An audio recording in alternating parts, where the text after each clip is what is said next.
who is attending for the very first time? Raise your hand, please. Cindy in Montreal. Good morning, Cindy. For those of you who may recall, and for Cindy, our goal is to try to help you move from wherever you are in your family history research to the next level. Often we have stumbling blocks, we have brick walls, we have frustrations because we can't pin down some basic information that over the years has always irked us. So with that in mind, let me also emphasize it's important to keep your questions short, succinct. It's nice to hear family stories, but we don't have time for family stories in the morning workshop unless they're extremely relevant to the specific topic. So that being said, let me start by asking Cindy, number one, you're living in Montreal. When did your family come to Montreal? Your mother's family, your father's family? Oh, can you hear me? Yeah, yes, we can hear you now. Okay, my mother's family came before World War II, but my father's family came at the turn of the century in the early 1900s. Right. And how, questions relates to that side of the family. And do you know where they came from? Yeah, we know exactly. They came from Brusilov. Where? In the Russian Empire. Which country is it in now? That I'd have to ask my son, who's not with me at the moment. I think it's considered the Ukraine. Okay, so it's also very important to remember that the Russian Empire took in a large part of Eastern Europe at one point. So in today's world of genealogical research, we always refer to the current country in identifying a town. That is vital because that's where you look for records in the archives in that country, with some exceptions. Okay, and the other side from there is from Sekureni and in Bessarabia. Okay. Where are you in terms of your research?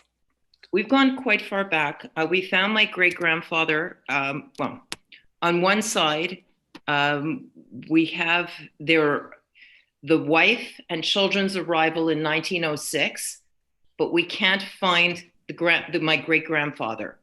And as a result, my father's done the genetic testing. We can't find anybody on that side. That's our biggest burning question. Okay, so if you're following the paper trail, which is the way in which we approach genealogical research, what is the earliest record you have for that family? His wife and two eldest children coming over. Okay, and were they living in Montreal in 1940, these people that came over? Oh yeah, they came over in 1908. They came straight to Montreal. Okay, so are you familiar with the 1940 Canadian national registration? Yeah, the problem is him. We can't find him at the beginning.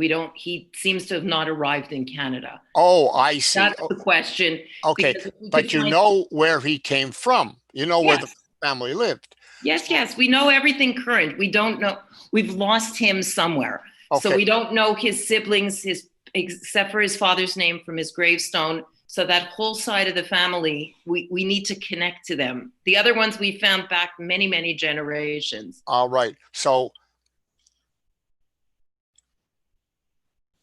if you know the name of the town, the next step is to find out where the records are, if there are records. And have you done any of that? No. Okay. So let me share screens. I'm going to share screens. And I'm going to go to Jewish Gen.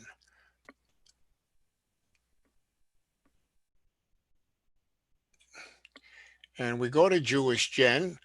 And for those of you who may have some questions about Jewish Gen, this is the starting point for most Jewish genealogical research.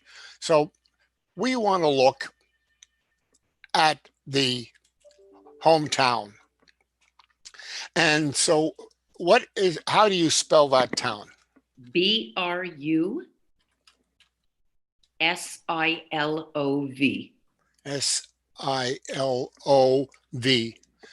Brusilov. Yeah, let me just double check the spelling here. So here we see that it's in the Ukraine. So this is the Jewish Gen Communities Database. So this is a starting point. And you click on here and you see the different names that it had. At one point, it was in Poland between the wars. And these are the nearby towns. So if it was in Poland between the wars. No, but this is well before. This would be the first entry. It would be in Radomyśl, Kiev. Okay. So we then see that the additional information for Brusilov, you can find in the Shtetl Finder, the Encyclopedia of Jewish Life, the Slavnik Geograficzny, which is a Polish, which is a volume that pins down every last little whistle stop in all of that area.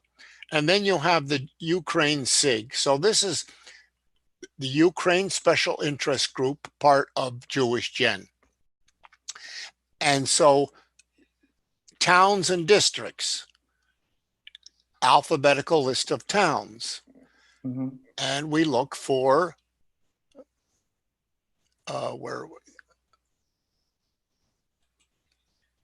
Brusilov. And we go to next. And here it is. And this gives you, again, additional information about the town, its location, etc. And then you look here and you see projects. Now, whether or not they include Brusilov, but here's a master surname index. And what was the family name? Originally Bender. Bender, okay. He was Bender and his wife was Zabulski. All right. So personal name search form. So we'll look for Bender. And we don't see anything here. So let me suggest something rather than, spending too much time on this one item is your contacts. Who knows more about Brusilov? Who can give you some idea about what information exists and where to find it? So we go back now and we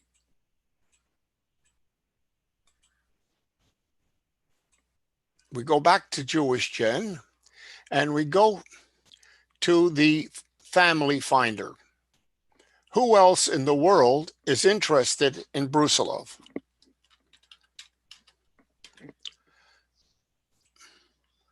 And we see that there are 60 people around the world. Now I can take a quick look down here as to who's a keen researcher, but you can see some people go back to, they registered in 19... Those are relatives of mine. All the Zabels and the Zabulskis and the Kushner, that's from the great-grandmother's side. Those are all the relatives. So do you know these people? Yeah, we've been in touch with them. It's the great-grandfather that we have the problem. It's like he doesn't exist. Okay. He showed up here. He took his wife's a version of his wife's maiden name, and we can't find anything about him, his siblings, or his parents, save for his father's name from the gravestone in Montreal. All right. So let me just say that one of the things that we strongly recommend is to reach out to other researchers, the ones that you know and the ones that you don't know. Now, you've already done the ones you know, but let's take a look here at Michael Goldstein. Michael Goldstein is a professional genealogist, has roots in Brusilev, or maybe one of his clients.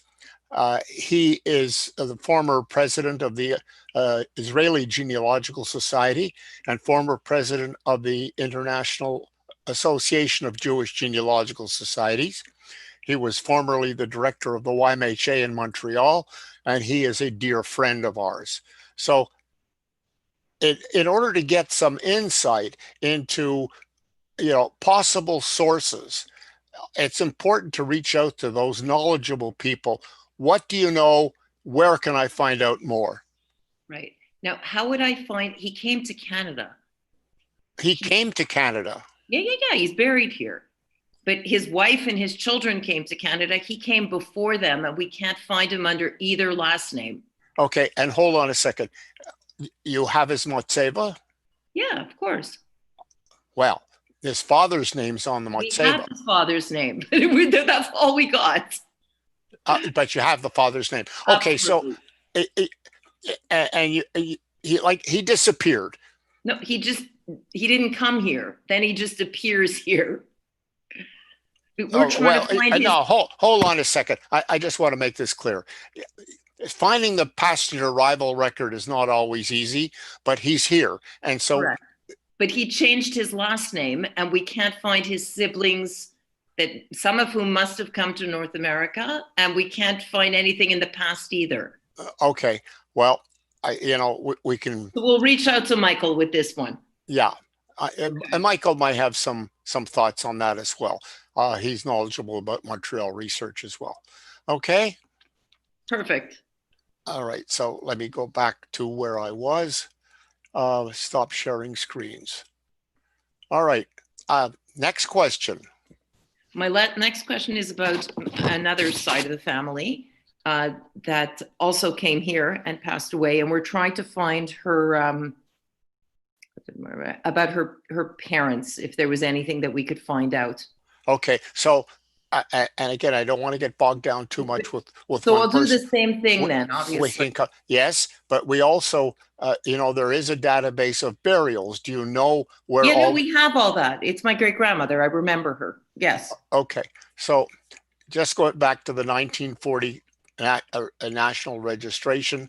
Okay. That will show when they arrived, or the naturalization application to get the 1940. We have all that. The 1940 national registration? No, we have when she arrived and whatever. Okay. But I'm going to look up the registration. All right. Look, again, I just make this very simple. We say in genealogy that every piece of paper counts. Okay. So Statistics Canada, Census Pensions Unit, that's who you write to, $48.15, and you get their, and each person has their own form that was created in 1940, which has not only the names of the person, but where their parents were born, and so there's always a little bit of additional information. It may or may not provide clues, but at least it is another piece of paper that adds to the whole picture of the family. Okay. And in order to get that form, you'll have to know the street address, which you get from Lovell's in 1940, but provide them the 1939, 40, and 41 address if one happens to be different from another, because you never know the exact date that they actually took that particular record. Okay? Excellent. Thank you. All right. So we're going to go on to the next person. Somebody have a question? Nobody has questions. Oh, my stars. Everybody's perfect. All right. Okay. Well, Jenny, we talked to you before. Emily, unmute yourself, Emily. In the bottom left, there we go. Yes, go ahead. So hi. Actually, last meeting was really very helpful. Thank you to everybody. I was able to reach out to Soren Goldenberg, and he gave me the records of the record of my great-grandparents' marriage. So now I know the names of my great-great-grandparents on both sides. But I'd like to go one step above. He also was able to give me the records of, let's say, up one level up, the paternal grandparents of my great-grandmother. From where? From Pietra Neamt. Where is that? In Romania. In Romania. Okay. And but the problem is that my great grandmother's mother passed away in Iași, and in Iași the death record didn't say the names of her parents. So I don't know what her maiden name is. And the other side, the parents of my great grandfather were also from Iași. I found what might be the burial record of their burial record, but it doesn't have the exact row and location. So I was told that it's almost impossible to find the gravestone in Iași if you don't know the exact location, if you just have the section, which is, I guess, a common thing. And I guess a lot of the records in Iași are not yet online. I didn't really find birth records of my great-grandfather's siblings in Iași, except maybe one death record, which seemed like it was his brother. And I didn't find death records either. I assume a lot of the records from Iași are not online. So that's one thing. The other thing is that my great-grandfather, after my great-grandmother passed away in 1934 in Montreal, he actually moved to Israel. So he wasn't there in 1940. He passed away in Jerusalem. And I don't really know if he had to make some sort of application in order to move to Israel, if he had to get some sort of certificate, or if he was a British national and he just could basically go there. So I tried to do a search through them, but I haven't heard yet from the Zionist organization if they have any information about him. Okay. So I'm basically stuck. All right. So let's talk about the second one first. You wrote the Central Zionist Archives, correct? Right, yes. In Israel, and you're waiting for an answer. Right. Okay. But I'm not sure he had to do anything, because if he was Canadian, perhaps he was considered a British national and he could just basically go as a tourist. I don't know. Everything is documented. He didn't arrive out of the blue. Mm-hmm. He arrived. There were certain conditions involved. So if you want to know more, Central Zionist Archives have all the records for what was once called the Search Bureau for Missing Relatives in Israel. And if you want to get quick insight and you want to get some additional ways in which to search, then Michael Goldstein is also a good choice to contact. Okay. You think does Canada have emigration records? Like, would they be writing that someone is leaving the country? That point that there was. Gary, have you any idea of emigration records? I've never heard of them. No. But he would have taken a ship, and so that may or may not be a source of information. Mm-hmm. He didn't fly. So that's one of the, now going back to the other side and this challenge of the Iași Cemetery. Mm-hmm. Are you in touch with anybody who is really knowledgeable about the cemetery? I don't know who to talk to about it, actually. Well, that's probably easy. I would start probably by speaking to Merle Kastner. Do you know who Merle is? No. Merle is a member of the JGS Montreal executive and is a very knowledgeable genealogical researcher and who has roots in Romania. And the same thing that I did before, which was, and you know, to go to Jewish Gen, go to the Family Finder, and mm-hmm. see who else is researching the Iași. Now, there will be many people. If you email me separately. Don't expect a quick answer, but email me separately. I can take a quick glance down the list of YASI researchers and say, this person knows something. This person will be helpful. Okay? Could you just tell me how to contact Merrill Castor? Merle, you have the email address offhand, Gary? I think it's Merle, MERLE 18 at gmail.com. I have it here in front of me. MERE? Stanley, Yeah. I don't know if you want to give it out over a recorded medium. That was the wrong email. I don't suggest you give it out as correct. All right. Gary, would it be appropriate for Stanley to write it in a private chat Sure. to Emily? Actually, maybe, because the private chats might go out as On a the recording YouTube? with. Yeah, Okay, I don't know. so yeah, I don't mind. Everybody else has my email address. Write me and I'll give it to you. smsdiamond Okay. at AOL.com. Okay, thank you very much. Okay. Next question. Who's got a hand up? I have some questions. Stanley, can you hear me? Yeah, hold on. I'm going to have to turn up the sound for you. Go ahead. Yeah, first of all, I have my ancestors on my mother's side from Kirov, Poland. From where? Kirov, Poland. It's From near Kirov. Okay. Poland. And now I've already sent emails to the Polish State Archives and never got a response. Any idea how to proceed? You see that sign behind me? Yeah. Okay. I have the Kirov records on my computer. And so let's talk about what is available for Kirov. And I will demonstrate for you what is available for Kirov. So the first thing I'm going to do is share my screens again. Share my screen. And I'm going to go to JRI Poland. This is JRI Poland. And this is my family, but we'll go and we'll go to your town.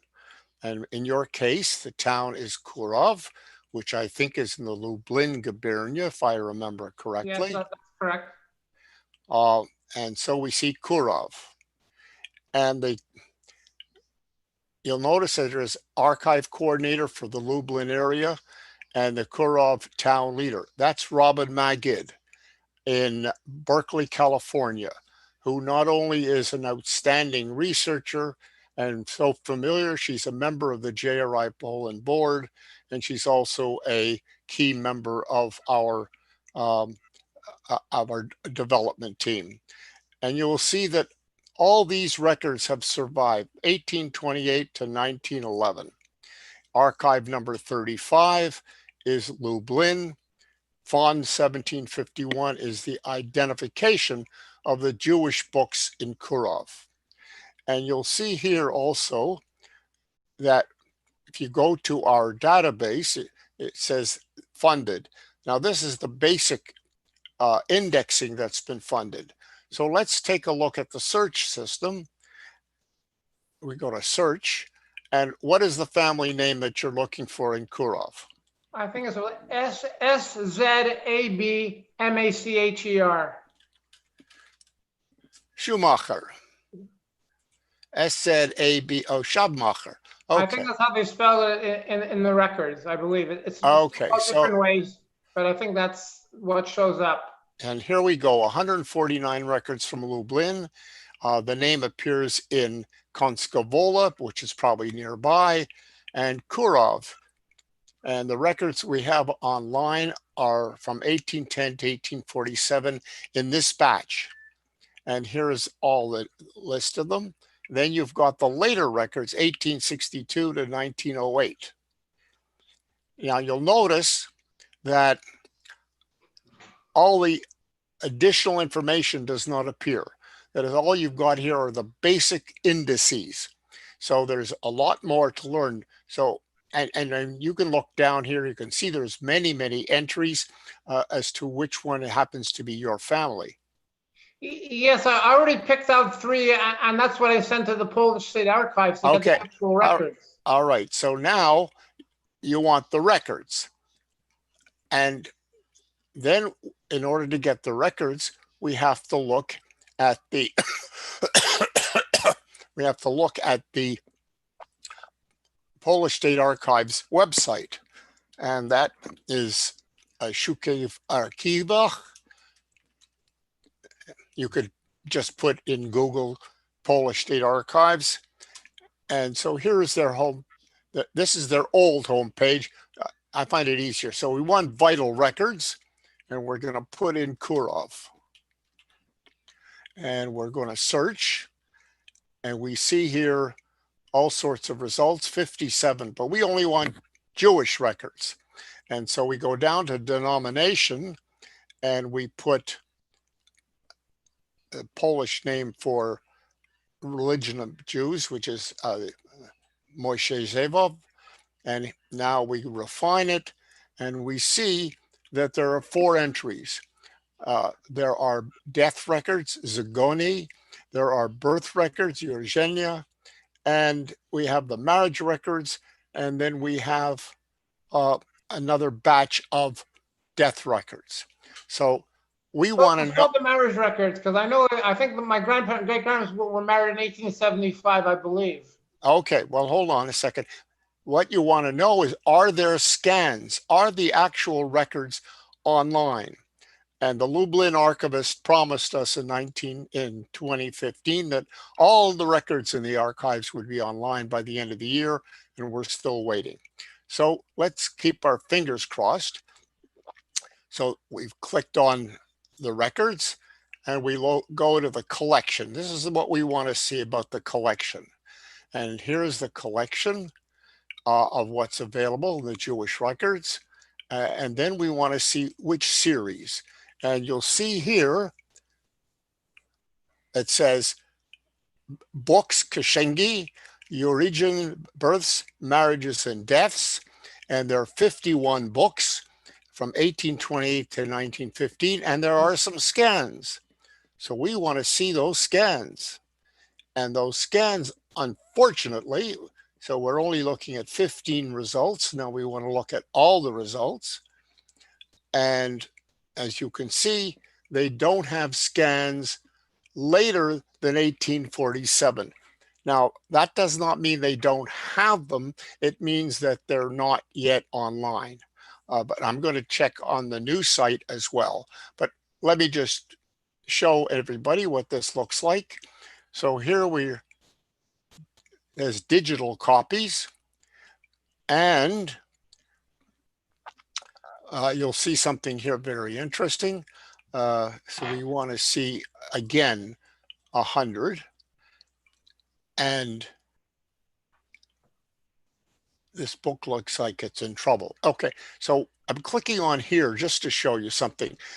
These were microfilmed by the Mormons in 1970. And the scan, the mic, instead of re-photographing, the Polish State Archives have put the microfilms through a scanner and created scans of these records.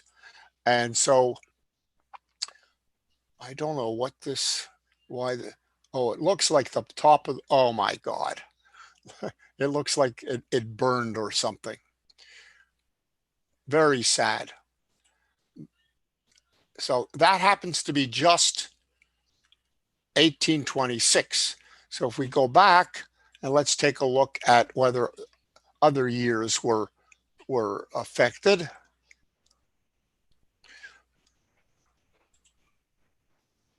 Okay, and we'll go up to 1847.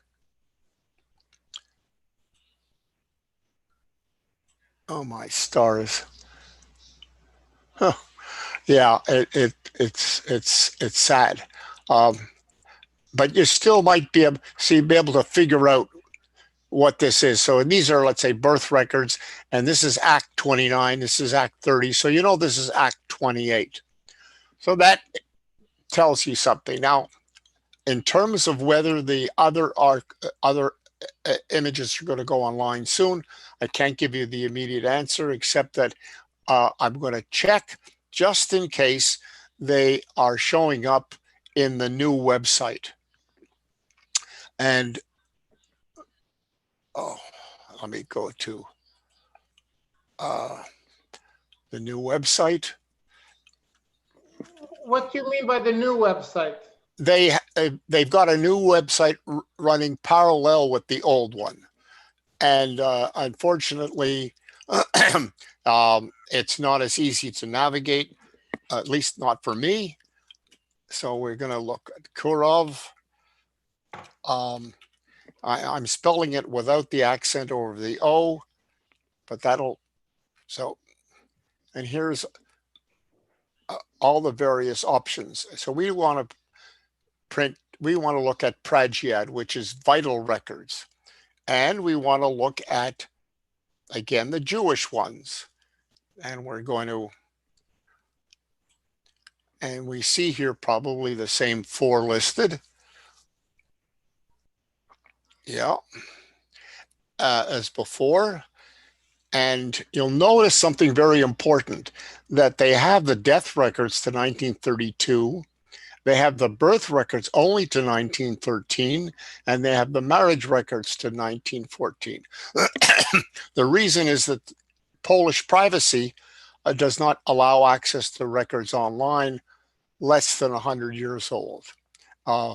For birth records, it's 100 years. So the next thing I'm going to do is I'm trying to get to there. I want to sign in, and you'll get additional information when you sign in. And so here we go. We want to now look and see only scans. This doesn't always work. Now it says, do you mean? And this is where the problem is. They haven't made adjustments. So I'm going to have to put in the Polish accent.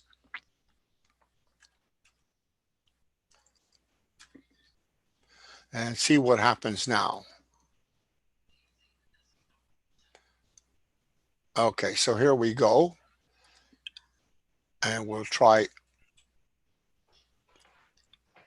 Kirov. There we go, the scans. No, this is Gminy Nowy Sącz. That's maybe the wrong Kirov.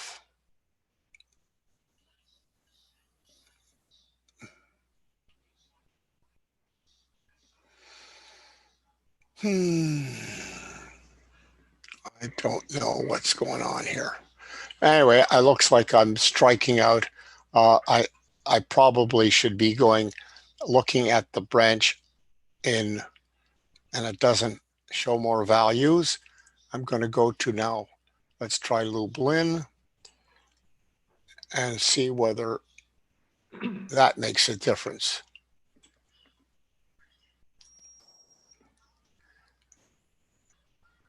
Now we're getting Baranov, Kirov.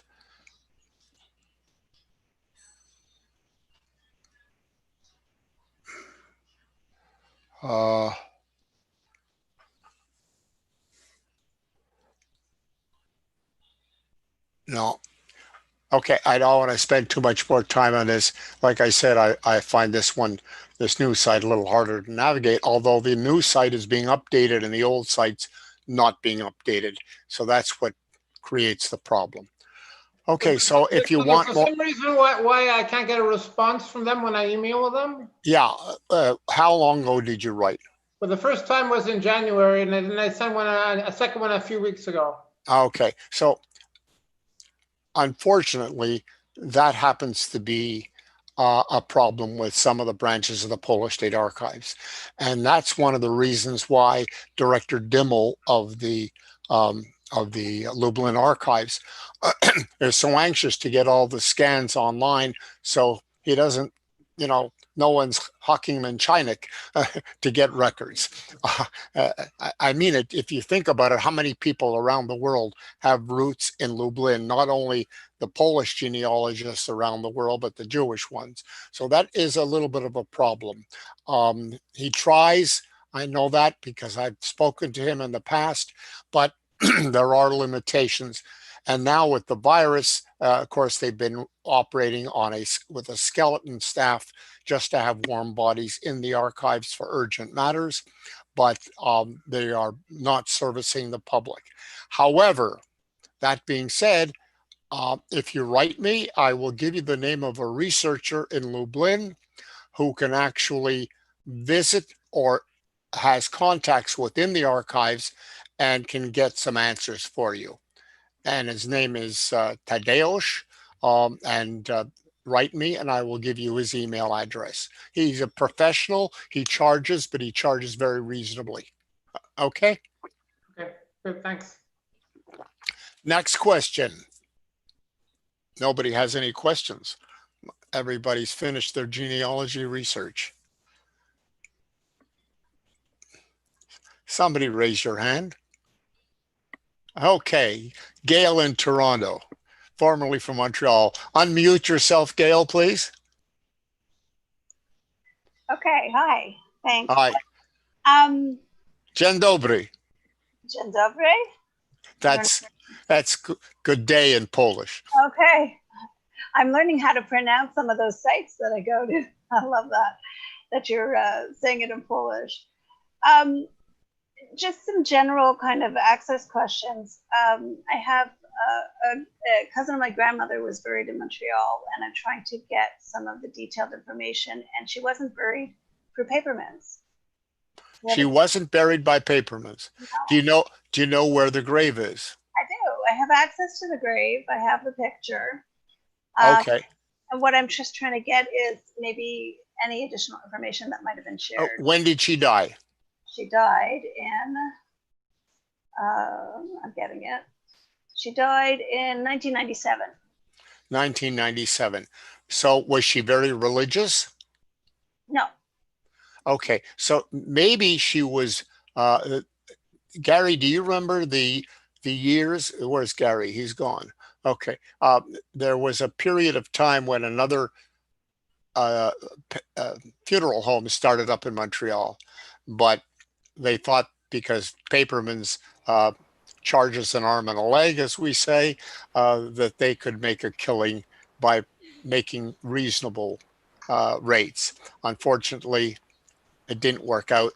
So all they did at the end of the day is close shop and give all their records to Paperman. So Paperman should have those records, and they don't, you're saying. Okay. Who did you speak to in Paperman's and when? I emailed them a few years ago. And they answered what? They answered they didn't have the records. They didn't have the records. Okay. So you write me and I will give you the name of a contact, a lady that worked in Paperman's for 30 years and who may have additional suggestions. Okay. Okay. That's number one. Number two is, have you found the obituary? I don't think they did one. She was not a lot of family, so I don't think so. Well, I haven't found one. Okay. The obituary may very well say funeral arrangements entrusted by or to whatever have you. But if she wasn't Orthodox, then she wouldn't have been the burial, the service would not have been handled by the religious organization that does burials here in Montreal. Unless she was, and I just didn't realize she was. Well, that's a possibility. Again, if you, Gary, yes, Gary. Depending on where she's buried, the graveyard might have records. Oh, okay. She's in Baron de Hirsch, so. She's buried. Gary, do you want to bring up what you've got for her? Sure. I mean, I need a name. Yeah, Molly Altarescu. Molly with a Y.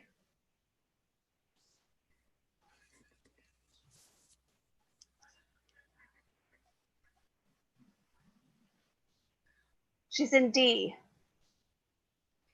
Maybe D16.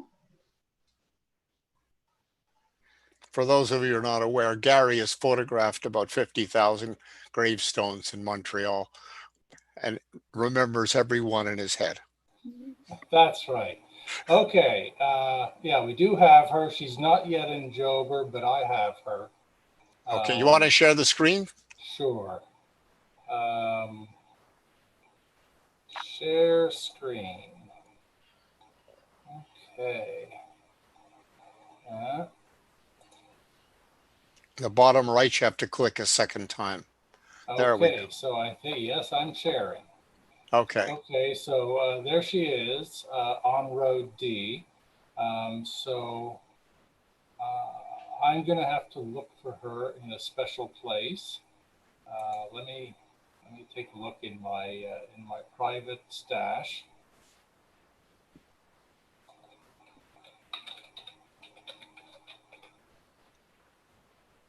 So somebody's paying for flowers as well. The person, so somebody who may have attended the funeral. I mean, in 1997, there's still people alive that attended the funeral. There are no flowers there anymore.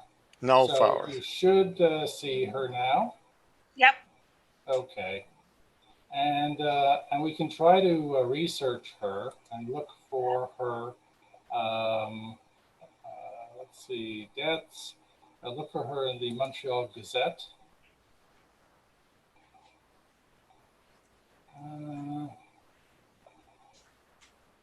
not seeing an obituary there.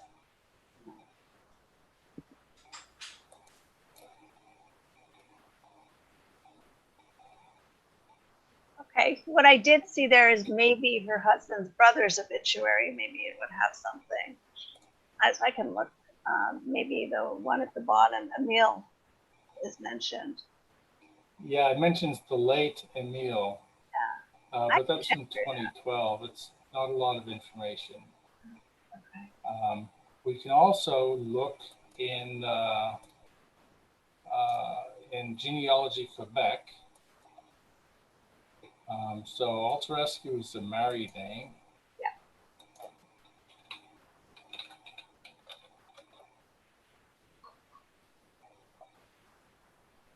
Okay. So Can you share your screen? I'm working on that. Okay. Okay. So there's Molly Wasserman. Her spouse is Altarescu, and it names her father and her mother. Beautiful. I don't know if there's any new information there. It confirms something, so that's good.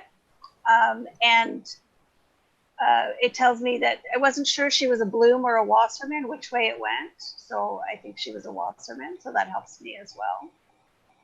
Yeah, it's helpful. It's really and what it says she was born 1912, September 15th. Which is different than what we have on the grave. So 1912. So it has a completely different birth date on her stone as in the Quebec death records. Yeah. So that's always interesting. Of course, the Quebec death records also say she's age 8. So that's not ideal, but you get what you get in these records. Yeah. But that's good. That's helpful. I mean, it still doesn't confirm necessarily she wasn't a Bloom, but I do have a Yetta Wasserman somewhere, so that really helps me. But I think she married a Chaim Bloom, so it may have been. Anyway, it's helpful. That's what I was looking for exactly. So yeah. Well, it says that her mother is Yetta Wasserman. It's possible that she ended up using her mother's name, and her father might have been Chaim Bloom. Right. Are they buried in Montreal? No. No, she was a survivor. So that's something to keep in your mind, keep an open mind about who had which name. Yeah. Well, hold on a second, Gary. You mentioned that she's a survivor. have you got the JGS records when she came to Montreal? You know what? That was going to be one of my next questions about how easy is it to get the JGS records. I have looked on CJHN for other things. Okay, so here we're looking on CJHN, and we found nothing. I'm going to just look for Alter Rescue. There's Emile, and so we have Emile, and there's a JGS record, and Moise. That's her husband, Moish. Oh, okay. Well, presumably she came with him, right? She did, yeah. So Okay. we can get more detail here, and Moise's. Oh yes, his spouse is Molly. So there's Molly is Molly. That's her, yeah. So they have records, and so you can write and get those records this week. Real. Okay, So Gary, the place you write to is J. Rosen at cjarchives.ca. And that's Janice Rosen. And yesterday she told me in an email about something else that she's only going to the office 1 or 2 days a week because of the situation with the virus. It's interesting enough. It's there are not many people employed there, but there are circumstances why they're being ultra careful. But if you write her, she'll put you on the list. She may have, I'm sure she has access to her database from her home, and she might be able to give you a little bit more information. The file, the JGS file, the Jewish Immigrant Aid Society file, can be extremely informative, and sometimes information is added back to the to the earlier information, maybe about the burial. I don't know, unlikely, but it's always a possibility. And there's what's interesting usually is there may be correspondence with the people that sponsored the Alter Rescues when they came to Montreal. There may be correspondence relating to the DP camps if they were in DP camps, and their cards from the DP camps. And were they in a DP camp? I'm not sure. They were in multiple camps, so I'm not sure. Okay, so have you written to get the information from the DP camps? No. Okay, so let's take a look. Gary, if you give me the screen, I'll just. All you right. have it. All right, so now I've got the screen. And so we're going to go to, there's a couple of things that you can do. One is you would start off with the United States Holocaust Memorial Museum. And you can't find your page. Oh, that's great.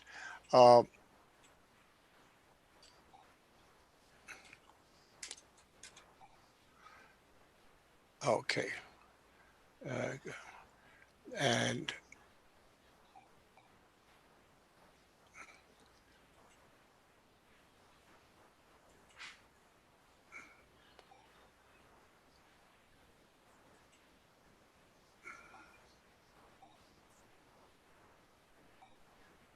I don't know.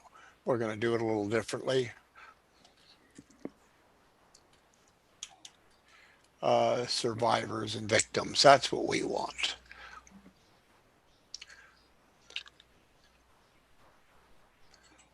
Okay.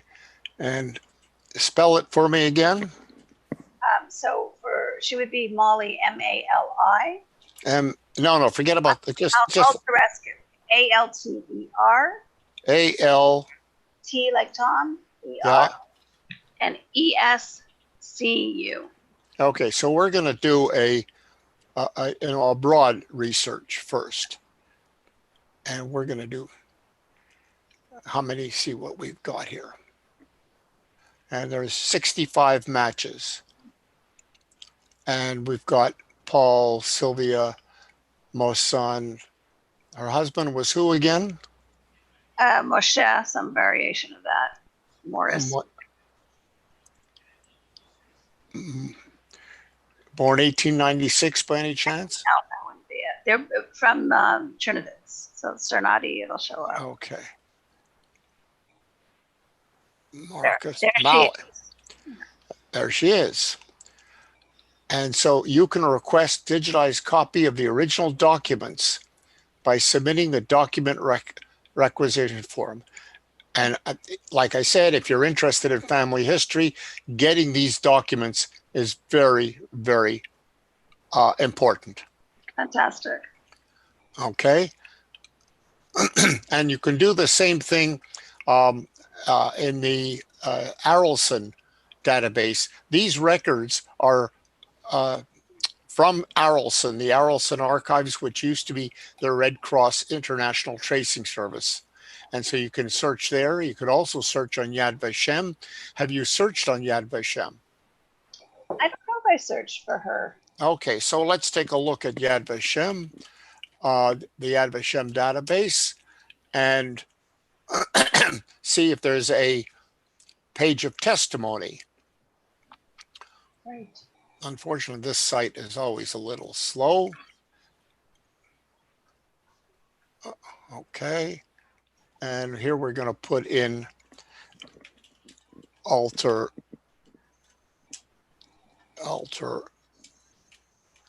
SQ. She's And in there. Sorry? Molly Alterescu is in there. Oh, you're faster than me. Okay, so we're doing a search and we have 74 results, and we've got, we're looking for Mali. There she is. Mali, here we go. Oh, not stated. That's right. Okay. And there we can see her form, and this is the information. Scanned copy will available shortly. An actual scanned copy of the page submitted. And source, a list of Jews from Romania deported to Giron. So there's not a page of testimony. It is another source of information. Okay. All right. But at least you know where she was during the war and where her permanent residence, you knew that, and when she was deported October 30th, 1942. Okay? Perfect. So, Merle in Connecticut. Thank you. Yeah, you're, unmute yourself, Merle. Here I am. I didn't think I had a question. I have some updates, but I now have a question after hearing about Gary's database, the burial. First, just a quick updates. It was very helpful. You're putting me in contact with Robin Magid. She was extremely responsive. And I'm now in touch with somebody who seems to be related to the person who may have uploaded my family tree to Jewish Gen, but we still haven't found a connection. I'm working on it. And also somebody who attended the last session sent a recording of that session to somebody who was in contact with me about the Blau family. So they're both leads that haven't yet led anywhere, but I just want to thank you. So listening to you about the cemetery, I remembered that my cousin and I, on my mother's side of the family, not Michael who's attended, we heard about a sibling of our parents who died at a very young age and we think was disabled in some way. I'm not sure of the right vocabulary. We found a record at Paperman's for whom we think he is, but we couldn't find his grave at the Baron de Hirsch Cemetery. So the name, I think, would be Willie Weinstein. And he died as a child. And of course, for most of our life, we had never heard of this third sibling. and we just discovered it before my cousin's father passed away. So we have very little information. So we would like to know what he died of, what age, and where he lived. So I'm asking Gary, I guess, is there any record he sees for a Willie Weinstein, a child? Okay, so he died as a child? Yes. No. Let me try looking like more liberally. And you said his first name was what? I think Willie. William, Willie, something like that. I wasn't prepared with that question today. I might have some more information that I'll look into, but that's my recollection. Yeah, as far as Will Weinstein, we have two, but these are adults who died. So I'll just try looking for all the Weinsteins. Well, there was a William who died in 1921. He's in the death records that we have. And the cemetery that recorded his death is in Sherbrooke, Quebec. Is that possible? That's possible. All the other relatives are in the Baron de Hirsch Cemetery, but the Paperman records have, I think, him, but no, I'm not sure if they mentioned the Baron de Hirsch Cemetery. So in the Sherbrooke, what did you say?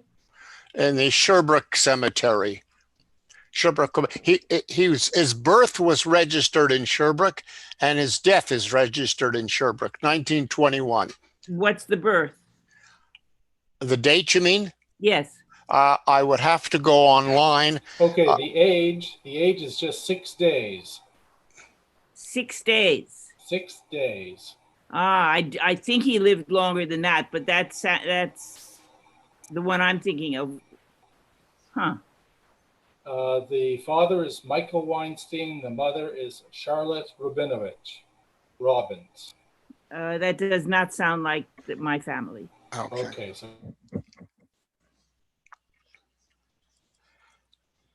do you have Paperman records there? Papermans will not share their records. Oh, somehow I found something from them. I mean, if you call them, you write them, they will answer you specific questions, but they have refused to share their database with us.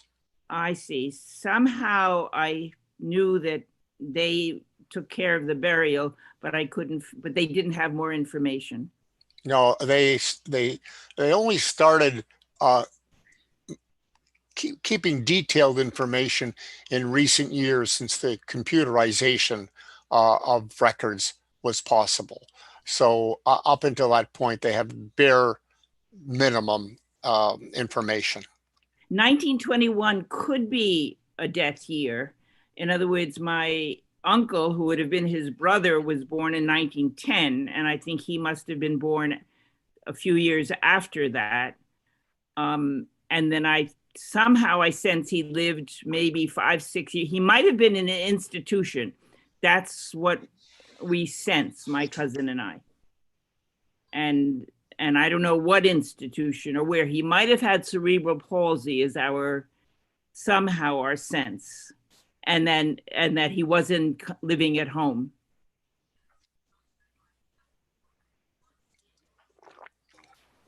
yeah, I looked for something pretty liberal. I looked for W-I-L as a first name, and just Stein anywhere in the name, and I have no candidates for you.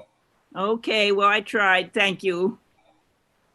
Okay, and I have a second question related to burial.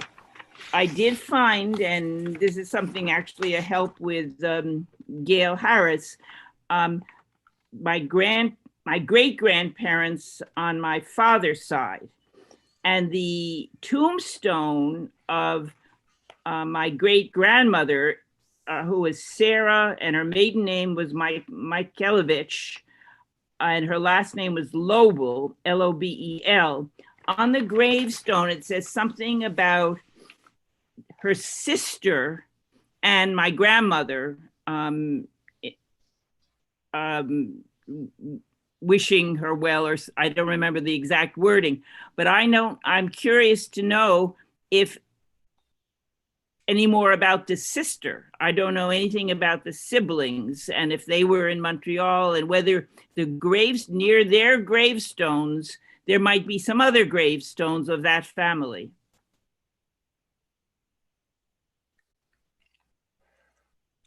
Oh, Gary, while you're what was her name again?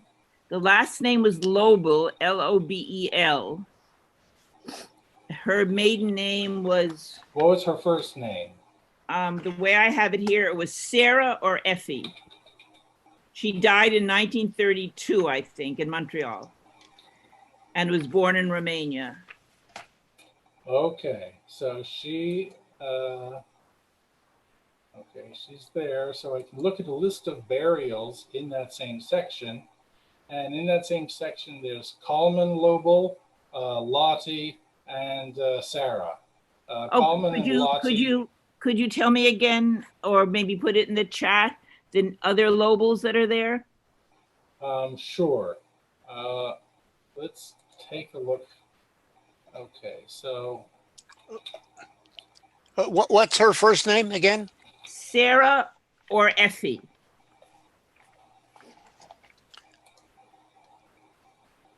Essie.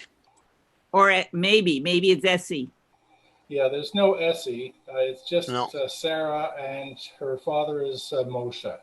Oh, that I don't think I have that information. Father is what? Moses. It's on the gravestone. Oh, okay, maybe I did see that. And her mother's Molly? No, her daughter is Molly. Oh, okay. And her husband is Meyer, but it's spelled differently. I think his Lobel was spelled maybe Lebel. I think it's Lo, but on the gravestone, I think it's Le.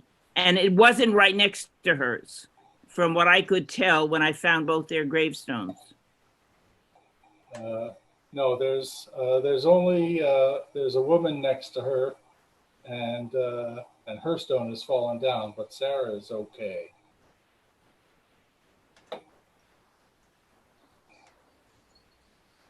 So do I have any Lobels next to her, or Makeleviches next to her? Well, let's see. I'm going to get a list of burials, and I'll share that in chat.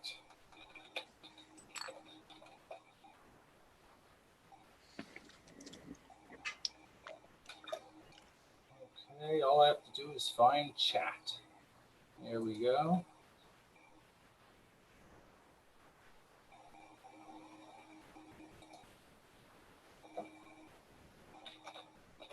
Okay, so that link should show you all the burials in that same section. Thank you so much. And what was the M name that you were talking about? Mikuleski? Mikhailovich with M. Uh-huh. I don't see, no, I don't. Was that family here in Montreal a while? I assume, I don't know. I think so, yes. I think, How did you spell it? Michaelevitz.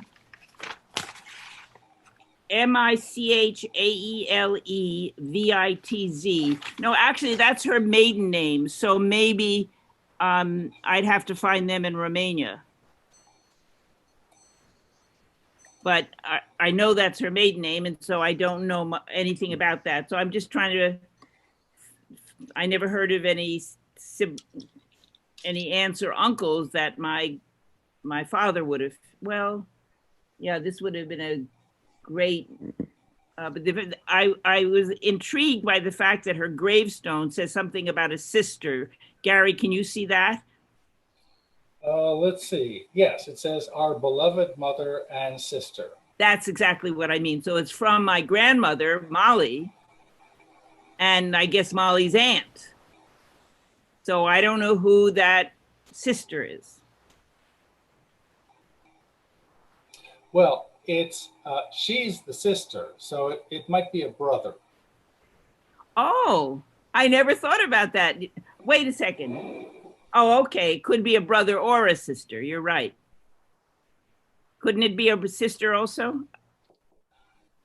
Yes. I mean, she could have a sister She- herself. Sarah is the sister. Right, but couldn't she also have a sister?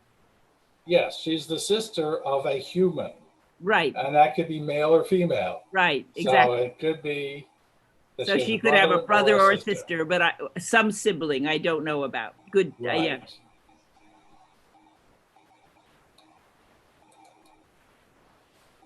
So if it's a brother, his name might have been Mike. I think, let me think. Either of their names would have been Mikhailovich, I think, which is her maiden name. The sister might have a different name, a married name, but the brother would probably be Mikhailovich. Yeah. Yeah. I don't see anything that looks like Mikhailovich in our records for Montreal. Okay, and so there's really no way I would know about the sister because she might have a different last name.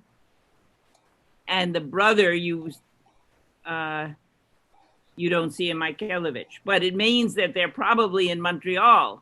I don't know if when they how long they were in Montreal, when they left Romania, although I think my grandmother was born there, so they must have come over as adults.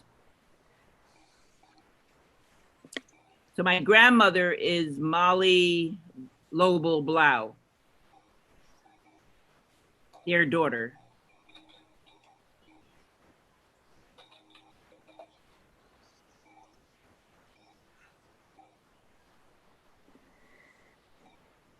Yeah, Molly Blau is in the same section. She's in the same section as her parents? Yeah. Ah, that's interesting because I was, I think, in that section and saw her grave. Yeah. And she Because is... my grandfather is there too. I talked about him at the last meeting, Nathan Blau. Okay. And I don't know when he came over. I'm trying to find out if he had any family here, if he came over, I mean, in Montreal, if he came over as an adult, with or without his family, I don't know.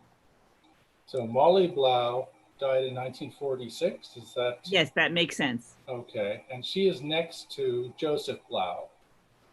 That's her son. Okay. My uncle. By the way, does everybody have their chat list turned on? Because Gary's been providing links.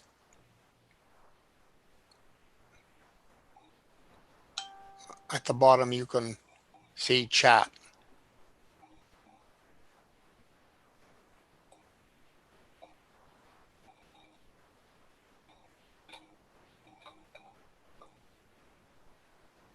Oh, there's a lot of Blaus in that section.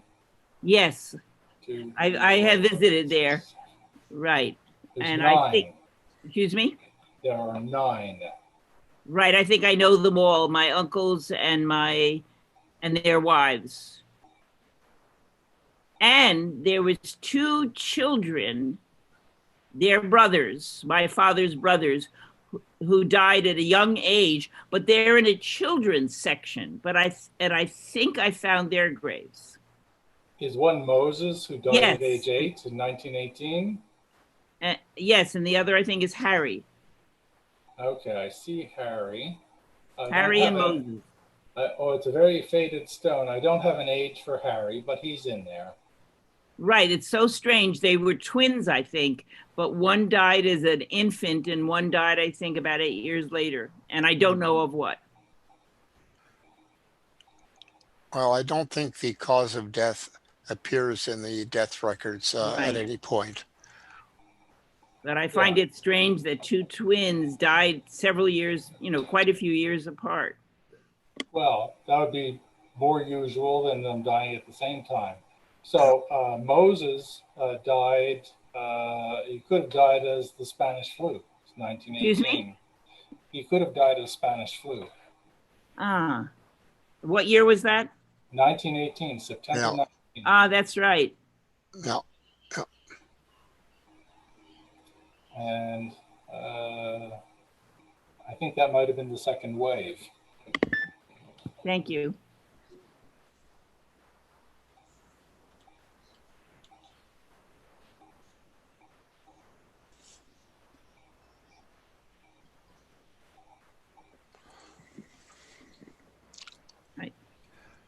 Okay, Gary. Thank you for the Yes. help. All right.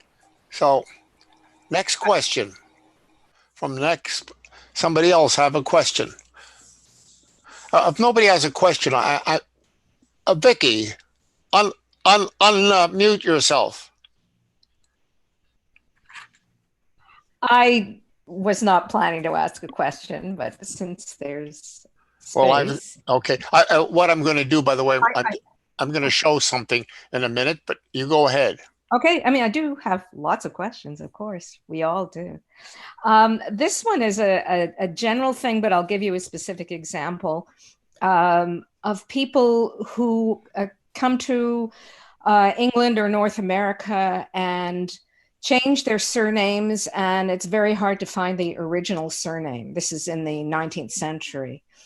And I have a great-great-grandfather on his grave in New York. It says that he was born in Lubranich, Poland. But when I go to the Lubranich records, I don't find anything that looks like it could be him. His name was, when he came to England, he was Solomon Davies or Davis. At one point, he was living with somebody named David, who may have been his father. They were tailors and drapers. He married a Schlesinger Moss, and as a lot of people who married into that family did, he adopted the surname Moss. So he became known as Solomon David Moss. But it's not Moscovich, because I have several other people with various surnames who tacked Moss onto the end to sound British. And he moved to North America and lived as Solomon David Moss for the rest of his life until his death certificate, which calls him Samuel. Okay, so you're interested in Lubranitz. Well, yeah, what I'm thinking is, I have names of his sons, his All right, children, so let me share. possible father. Let me share screens. Yeah. So, he may be a Samuel, son of David. One of his sons is named David. And he was born in 1814. Okay, so you see my screen. These are the people who've donated to JRI Poland, but Okay. that's not what you want to see. It's very nice, but no. And so we're going to browse. Yeah. These are records that are not online. You're right. Okay. Okay. And so we're going to look under spreadsheets, and we're going to look under Caden, and we're going to look in Lubranitz, Václavic. Yeah. And we're going to look at books of residence. Okay.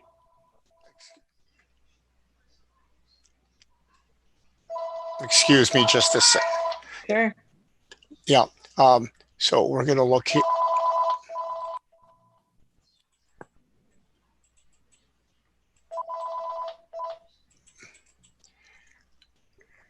All right. So now we have the books of residence. And what were the, and now again, everybody, these are not online. These are records that we've created on JRI Poland. So let's do a search. We're interested in, first of all, we want to see the house number. Okay. So we're going to look for a search. And what is the family names we should be looking? We'll do them all at the same time. Well, that's the problem. I don't have the original. You don't have any family names. No, I Okay. have, this man was born, his name may have been Samuel or Solomon. Okay. Probably So Samuel. His let's, father may have been David. He was born around 1814. okay. Samuel, David, what else? Any other first name? There's a Morris who was probably a Moses. One of his Moishe. sons, a So we'll do Moishe. a Moses, and we'll do a Yeah. Moishik, What was his other son? and we'll do a Shmuel. Yeah. I see a family tree on Ancestry that's matching all these names. Well, yeah, of course. It's probably my family. Okay. And so we're going to put Yeah. house. And so what we're doing now is we're looking to see. Let me see if there's any other children. My girls' names probably aren't that important. I don't know. There was a Henry. I don't know what that would have been. And a Ralph. But I hope that these have been converted from the Russian. 14 rows. They may have not been converted from the Russian. Yeah, it looks very Russian. It's also very small. Yeah, no, I'll make it larger. So just let me. Oh no, I just thought, maybe I could try to. I don't really read Cyrillic, but I could guess. No. Let's see. The not that far from Greek. Polish should be on the other side. I'm gonna. There we got the Polish. Okay. Okay. And we have. I don't know why we don't have any highlighted items. These are residents, right? Not birth. You don't have birth records, and these are but they have the dates of birth and things like that. Oh, okay. So I'm looking for a date of birth for this person around 1814. Okay, so we have.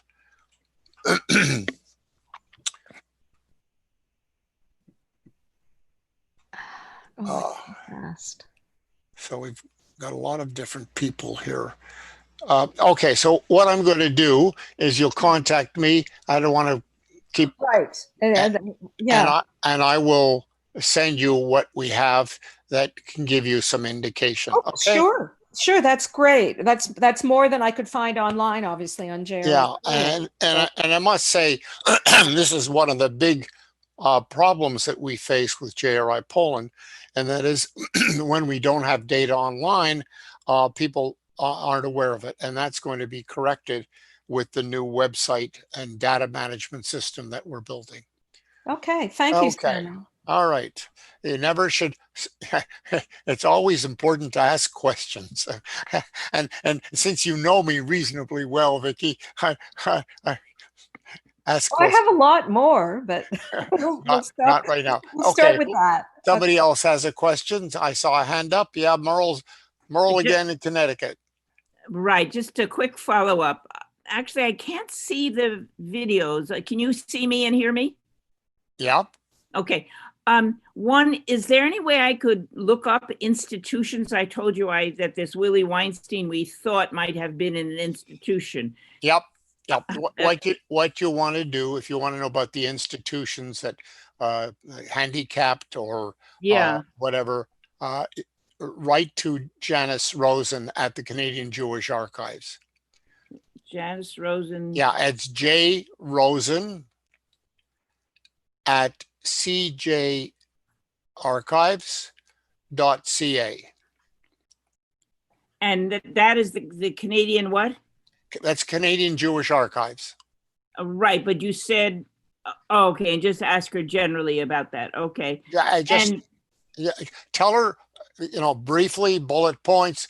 You're looking for this information, what organizations, what institutions existed at that time that might give you some insight into learning more about him. Okay, and it's at ROSEN? Correct. And the second thing is, Gary, when you were looking for Willie Weinstein and you mentioned the Sherbrooke Cemetery, were you able to do a search on the Sherbrooke Cemetery? Or should I try that? You should try that.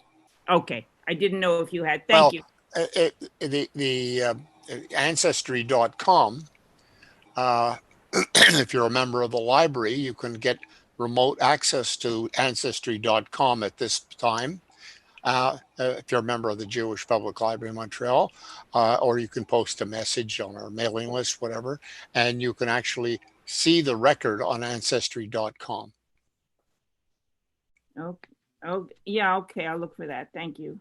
Okay. All right. So Gail in Toronto has a question. Unmute yourself, Gail. I found something crazy. My great-grandparents arrived in 1913 and 1920, respectively, and they are showing up in Montreal. They're showing up on the U.S. Jewish names in selected State Department files, which has a collection found in my ancestry. And it's a collection, I don't know if anybody knows anything about this. It's a collection from different countries, including where they were from and everything, like State Department records, like an inquiry about them. Anybody ever hear of this? Well, hold on. You're sure that it's them? I am. They've got. And where are you looking? I'm on Ancestry. Okay. And what does it say the source is? The State Department. The State Department. Yeah, Okay. it's Jewish Genealogy. Oh, Jewish Genealogy Society of Greater Washington. Ah, okay. Selected State Department files, 1910 to 1929. Right, right. That database was a mitzvah for me too. It was created by the society very early when they discovered that these things existed. And Sally Adsack, who is the editor of Avotenu, was the driving force behind having this data created. So if it shows up on there, then you would want to get the file from the State Department files, because in the case of my family, it was a letter written in 1941 by my second cousin, who I didn't know until I started genealogical research, and she was writing to the State Department, asking them to track down what happened to her husband in Poland. And remember, the United States wasn't in the war yet until December 7th, 1941. So she wrote to the State Department, and they obviously referred it to Warsaw, etc. And how was her husband in Poland, and she's in Brooklyn? Very simple. 2 years before, she was sent to Poland to marry him and give him an exit out of Poland. And he had the papers, but he couldn't get out. He finally managed to get out via Lithuania, Sweden, Japan, and then to Vancouver. Again, all before the war, came to the Japan and United States. So those documents are sometimes very critical, because there are correspondence between the State Department and other people, members of the family. So good luck with that. Thank you. Okay, next question. Stanley Gordon had his hand is up. Okay. Gordon had a question. Yeah, I have another relative I'd like some information on. It's my mother's mother. I have her marriage record here in Montreal in 1909, and I have her passenger list when she arrived in 1906. I don't know where she came from in Europe or anything going back. Oh, okay. Was she, you weren't able to find the naturalization application? No, I wasn't. I mean, her family name is spelled about 4 or 5 different ways, so maybe that's why. But okay. If you haven't been able to find it, write to the address on our JGS in Montreal website, which is vitals at JGS Montreal. The reason is that when my wife created the database of naturalizations, my dear wife. An email address, you're saying? I'm sorry? This is by email? Yeah. Okay. there are more than 600,000 entries, took her 10 years to do.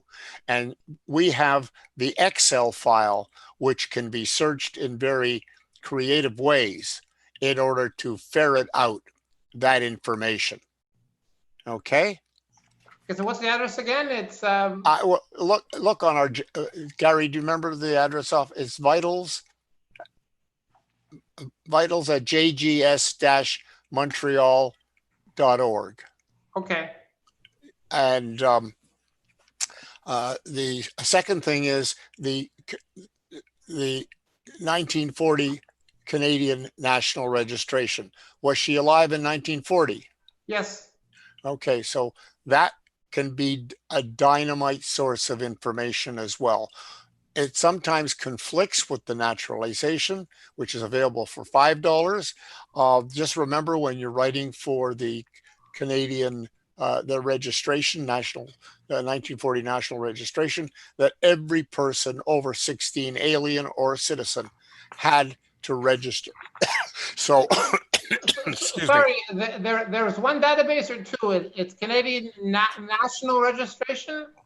1940 Canadian national registration. And I will show you that in just a second. But two things to remember: that sometimes you can't find the file, whatever, for a certain person. If you get a sibling, you get answers. That is, the sibling will have usually the same parents and the same location where their parents were born and where they were born.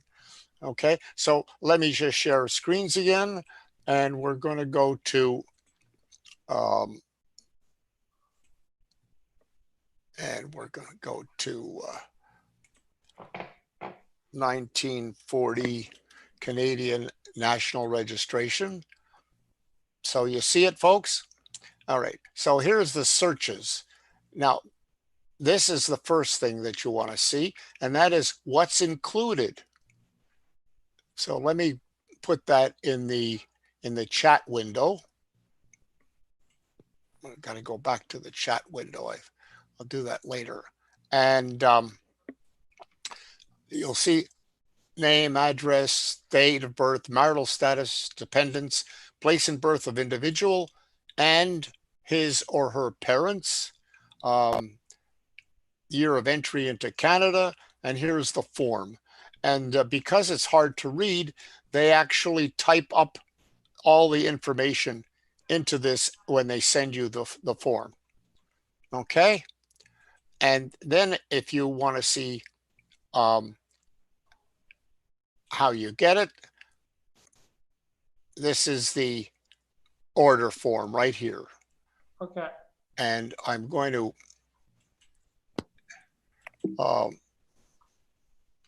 put both these in the, okay, so I'm going to stop sharing screens, and I'm going to put these two URLs.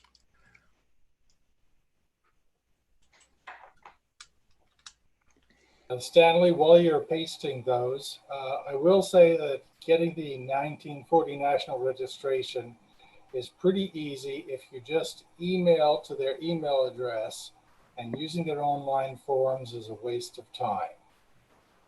Yeah, but also remember that you need the address, though. You definitely need the address. Yeah, which you get in Lovell's directory. And again, you search Lovell's directory on the JGS of Montreal dashboard. And it costs like about $50, but you don't have to pay unless they find something. I'm sorry, repeat that, Gary? It's free for them to look. It only costs you if they find something. Ah, okay. Oh. Yeah. But you have to be a Canadian citizen, right? Probably, or a Canadian resident. Yeah, resident Canada or Canadian citizen. What? I don't. What? Did you put in the link already? Yep. I don't see it. Is that's not vital? Oh, wait a second. I don't think I. No, that vital is a correction to the email address for writing to us for Oh, help. it looks like I sent it to Marilyn and not to everyone. How do I do from every? Oh, I'm sorry. We'll do everyone. I'll send it to everyone. Okay, very good. Thank you, Marilyn. I have a question. What if somebody has lived outside of Montreal? Are there directories for other cities, Quebec City, Sherbrooke? Oh, yeah, etc.? there are directories for almost every city. Many of them are online. If you can't find one, a good idea is to write the library in any of the Canadian cities, because the library will have certainly have these old directories. I have another question. Yep. Because when you showed some scans that were at the archives of the Polish archives, that were copies from the microfilms. Right. So would Family Search have those microfilms? Oh yeah, Family Search has the microfilms. However, they are not allowed to share the Polish State Archive records online.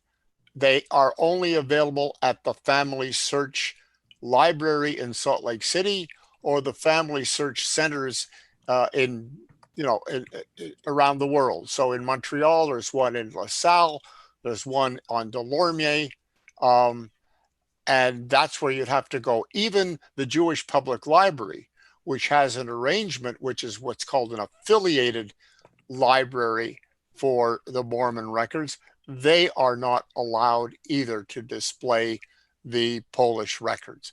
Why is a long, long story, which is not necessary to share here, but there were certain issues between the Polish State Archives and the Mormons, which I learned about in my first trip to Poland in 1995, and from the director of the archives.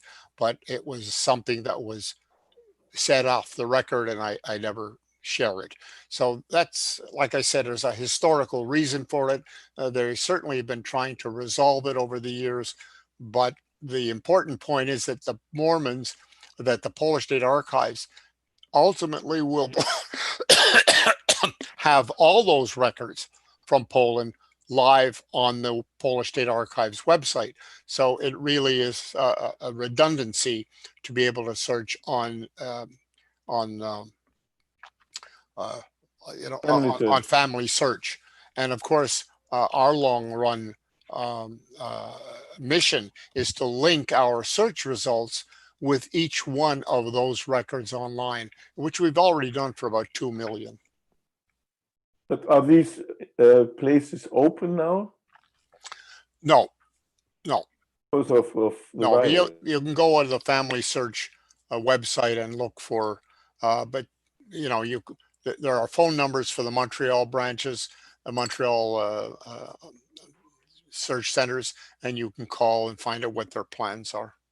Now, the Quebec Family History Society is also an affiliated library, but they too have the same problem of not being able to share or not be able to access the Polish records.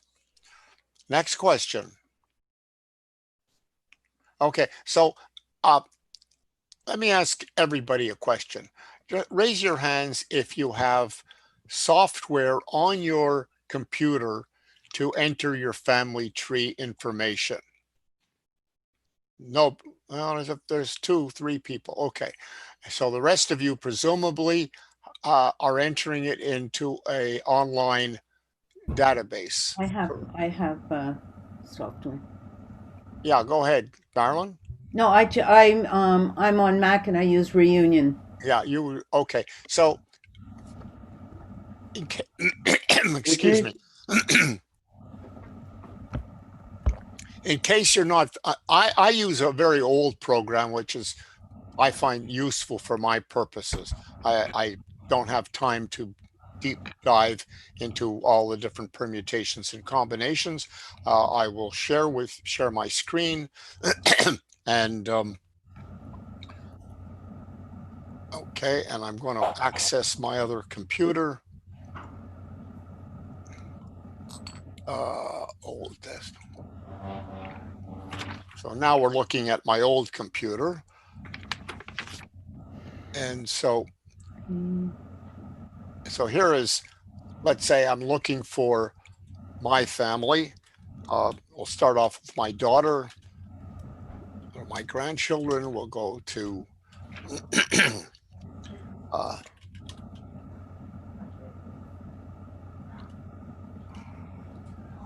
okay.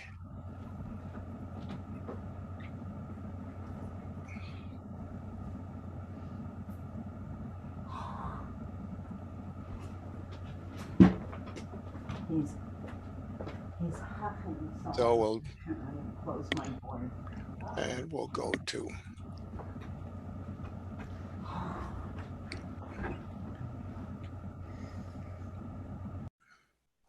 the nice thing about this particular program, you see everything right in front of you, and it's very simple and very, but it's it's got its limitations because it's 20 years old or 15 years old. So we start off with my grandchildren, and if we want to see my granddaughter's ancestral chart, who are her ancestors? And so we do this. We just go to ancestral, and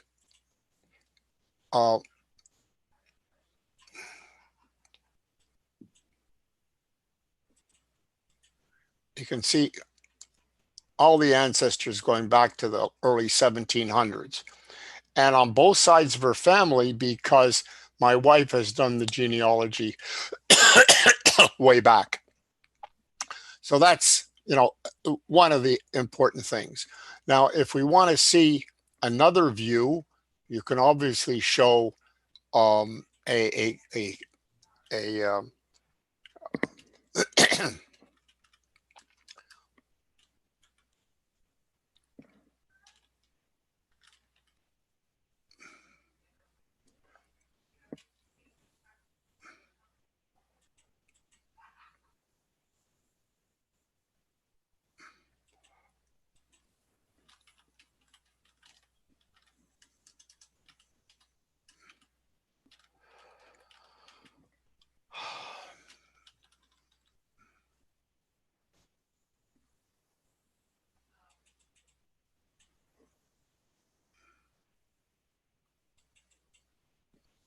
So let's take a look here.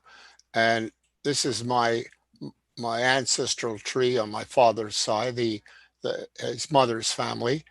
And so we see that the first entry is somewhere around 1750. And we can actually show a family tree, very large, but it's a family. Oh, and what I didn't do, of course, was signify the number of generations. So contents, number of generations, and we want maximum, let's say. And it's possible to print out this huge tree and paste it all together with, or you can actually save the file and go to a a copy shop, and they can print it on a roll, and it can cover the whole, the whole city street. Another way to look at the data, and this is for me the most important one, is what we call a descendant list. And you can see why this is so valuable, because you can put all the information, which you don't see in an online thing. So let's take a look, for example, at Hirsch Fidelitz, my great-great-grandfather. He was born between 1782 in Poland. Estimated age from the son of his son's birth record and death registration, when he died, and the actual act number. His occupation was a stall keeper, basically a peddler. based on his son Yankel's birth record. Yankel. So, and each generation is one indent. You see we're down to, to 9. Now we also see at the bottom here that there are 293 pages and 10 generations. That gives you an idea of the amount of information that you can include in this kind of way of documenting your family. You can also, and this is also important, you can also link your computerized database to an online display. So for Family Tree Maker, you can do that through online display of ancestry. If you're using MyHeritage standalone software on your computer, then you, excuse me, it'll come up in MyHeritage. There are also other ways of displaying the data. So if we show it as a family tree, for example, and I used to do this for bar mitzvahs all the time. So I would say contents, it would be individuals to include. And I want only direct descendants, and change the secondary individual, and I will put that to my grandson. And I'm going to now put OK and OK. And so this is something that, you know, I was giving bar mitzvah, I was giving bar mitzvah boys. Descendants from direct descendants of Yankel Videlis. And I can change that to read direct descendants from Yankel to Nicholas Kalo. And you can also vary all the information in this box as much as you want. Just the dates or the sources or whatever else that you want to put in there. And as you can see, we're talking about my grandson being a 5th great grandson. Now in his father's family and in my wife's family, he's like a 10th or 11th or 12th great grandson because of the other much more detailed information. So anybody got any questions about this? Anybody? Nobody? Oh, I do have a question for you, but not about this. Okay, so let's go back to Zoom.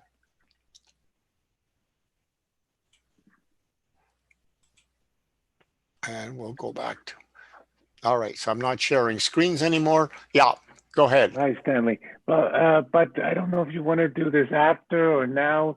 You know, I sent you the entries for the Zator records that I did just on that sort of sample page.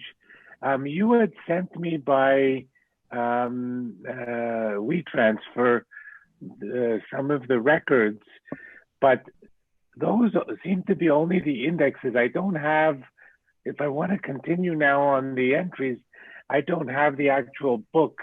You sent me a couple pages just for my family. Okay, so let's take a look, and this is, I think, interesting for everybody because you know, you see records online, but what are the sources? What's the information? Now Zator is a town near Oświęcim, Bielsko-Biała in what's called the Upper Silesian area of Poland, formerly Germanic, and we being JRI Poland scanned the books of residence, these wonderful sources of information that documents an entire family over a period of time. That is, it went into use, let's say 1890, and they continued on to 1930, the same book, and additional notes were added, or in the second series, 1931 up to 1940. So very quickly, I will share screens, and we go here.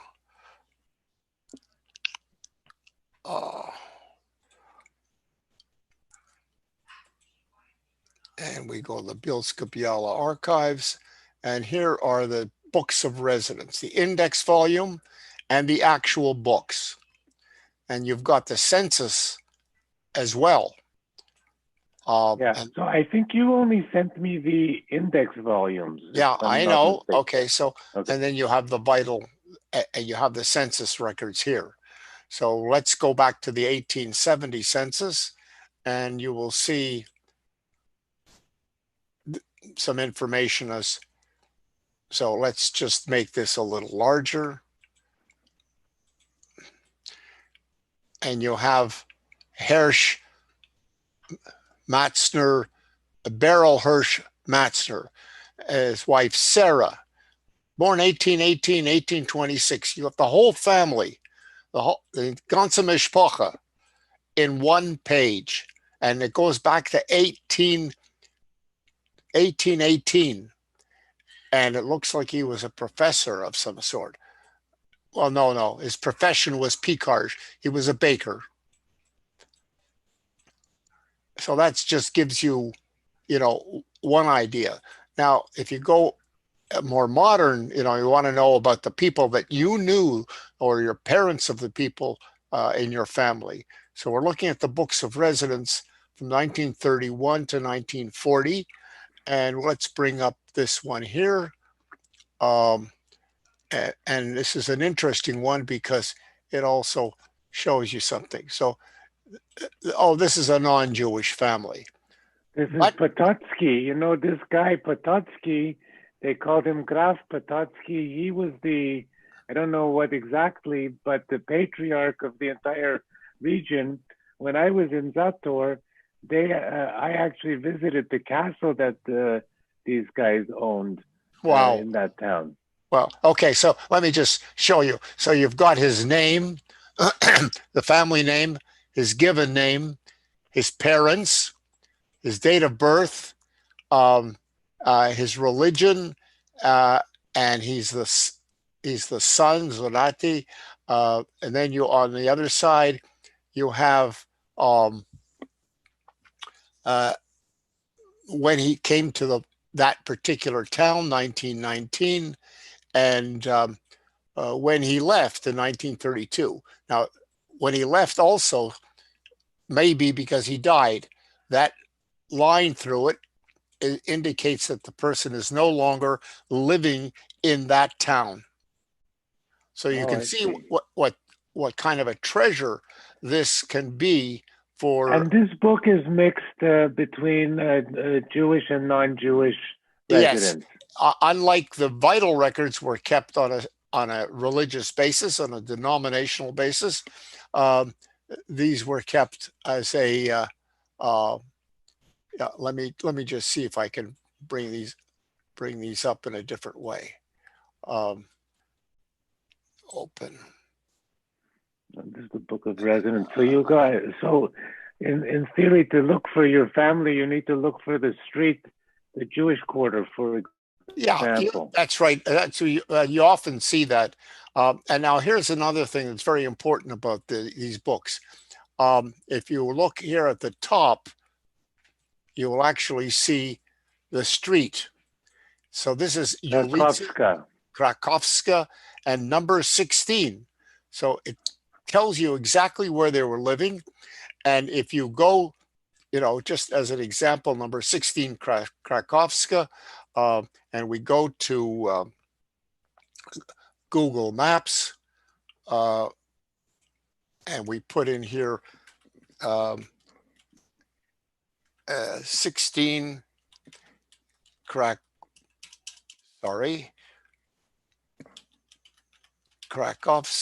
The addresses have changed. Street. Okay, I mean, I realize that the addresses have changed. Zator. But I was there. I found the old house that my family had lived in. That's fantastic. Okay, so here's,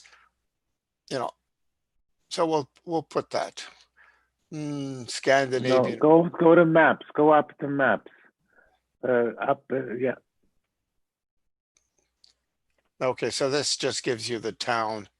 But yes, it's right. That's correct, actually. Where that little dot is. So, I mean, it's wonderful. You can actually go to the town, and you can transfers. Stanley, it's for fun. If you want to see, if you go to the satellite view, down in the bottom left of your screen, a little bit to the right now. No, to the right, down, no, down, and you're a little bit to your right. Oh yeah, sure. So if you want to just to see if you zoom in a little bit more to Zator, you got to go up to the right a little bit. Yeah, whatever. I mean, the important thing is, and so you want to see what the street is like here.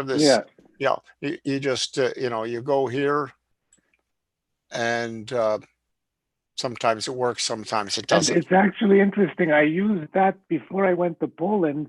I used exactly that, and I was able to find the house that my mother's family lived in. And when I got there, I already knew what it looked like. Well, I will tell you, just a matter of interest. Some of you may have read the story of this young man in Australia. Was an Indian orphan, and he tried to find his family. What happened was he was in an orphanage in some place in India, but they knew that he had been found at a train station. And so he meticulously, because he was still old enough to remember something physical, he meticulously took a month, apparently, to go along the railroad lines to all the little towns and take a look at what the town looked like until he identified a landmark that he remembered as a child. And he found his mother still living in India. I mean, amazing. The mitzvah of Google Maps. Okay, so yeah, this Google Maps has been very helpful also in my research. It's great. It's a very good tool. I have a caveat here, especially if you go to Germany, because sometimes and in other places too, the numbering of the houses can change. Yeah, well, usually with the changing of the numbers, there is what's called a tarifa, or some form of a book, a record of what it was and what it is now. For example, if you know the second cup on Monkland and Old Orchard, that apartment building is where I was born, where we were living when I was born. And the address was 550 Old Orchard. And now, of course, it's something like 47 something. And we find that difference in the, what do you call it, in the Lovell's directory. And I must tell you, for those of you who have family living in Montreal, particularly in apartment buildings, you never know who's living in the apartment building. And who, or even down the street. And in my case, it was absolutely remarkable. And as a matter of human interest, I'll tell you the story. I think all of you may recall West Side Story and that famous recording showing on a couple running down the street, a black and red photograph on the front of the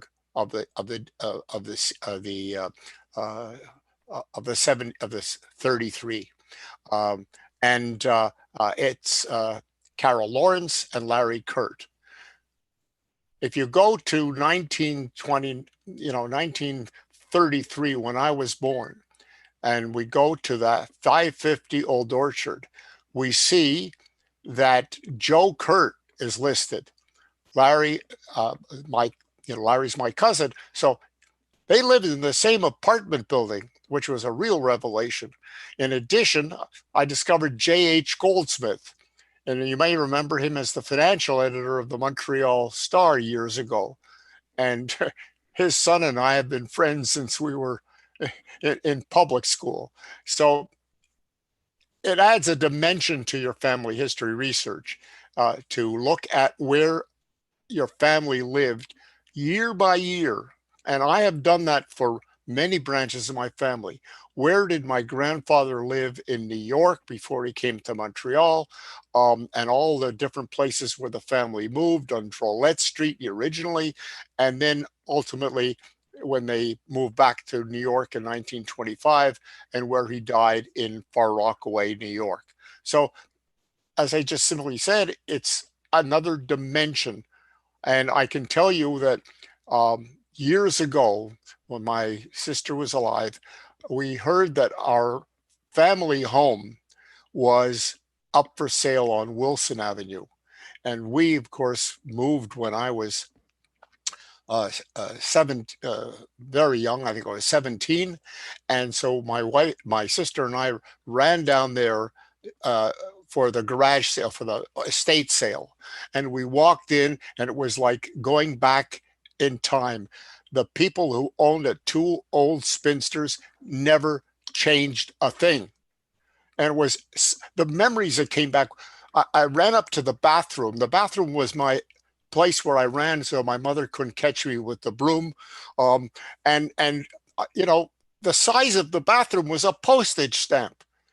It was different from my memory.